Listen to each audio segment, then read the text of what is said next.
Un jour, une femme en Italie est venue voir une de mes amies à Medjugorje, qui s'appelle Maria, et qui, je le crois, mais on n'est pas obligé d'y croire, voit la Sainte Vierge tous les jours. Bon. Cette femme lui dit, tu sais Maria, je suis dans un état, je ne peux plus continuer à vivre, c'est trop dur, je n'en peux plus, je ne dors plus la nuit, je souffre trop, je suis démolie, je suis au fond du gouffre. Je n'ose pas aller voir un prêtre parce que, tu sais, je dois te le dire, j'ai fait 8 avortements. Et je suis démolie. Si je vais voir les prêtres, j'ai peur qu'ils me rejettent du confessionnal après ce que j'ai fait. Et je viens vers toi parce que, sachant que tu vois la Sainte Vierge, mon dernière planche de secours, c'est que tu demandes à la Sainte Vierge de m'aider. Si ce n'est pas elle qui m'aide, je suis perdue. Je ne peux pas continuer à vivre. Et Maria l'a accueillie avec beaucoup d'amour, beaucoup de compassion, de tendresse. Elle lui dit oui. Et elle a prié pour cette femme. Le soir, quand la Sainte Vierge est venue la voir, elle a raconté ce cas, bien sûr, et elle a prié avec la Sainte Vierge. Et curieusement, comment a réagi la Sainte Vierge? Elle n'a pas dit « Oh là là, quelle horreur, 8 avortements, mais elle a vraiment mis la dose, c'est vraiment, elle exagère et tout. » Elle n'a pas eu des paroles de jugement, ni de rejet, encore moins, ni de condamnation. Elle a souri. Elle a souri. Et elle a dit, dans un sourire, « Cette femme sera porteuse de vie pour les autres. » Et elle a prié avec Maria.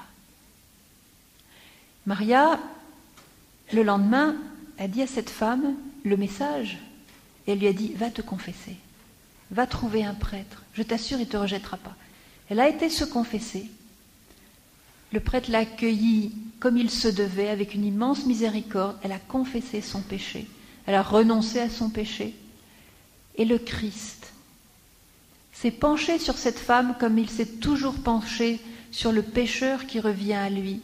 C'est-à-dire, il a été si heureux d'engouffrer son pardon dans le cœur de cette femme, qui avait donc ouvert son cœur à la miséricorde, et il a engouffré non seulement le pardon et la miséricorde, parce qu'elle a été lavée de son péché par le sacrement, mais il a engouffré la guérison. Alors, la guérison du Christ, plus la prière de Marie, etc., cette femme a conçu dans son cœur, pour la première fois de sa vie, parce que si on est arrivé là, il faut voir le passé qu'elle a eu et comment elle a été traitée par ses parents. Pour la première fois de sa vie, a ressenti l'amour de la vie.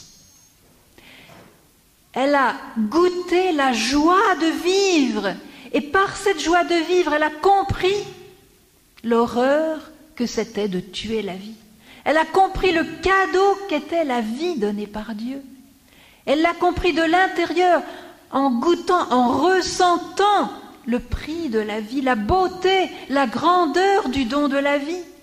Et elle a été guérie, non seulement de son péché, mais cette espèce de rejet de la vie qu'elle avait spontanément, tellement elle a été malheureuse et maltraitée par cette génération qui est la nôtre, qui méprise la vie.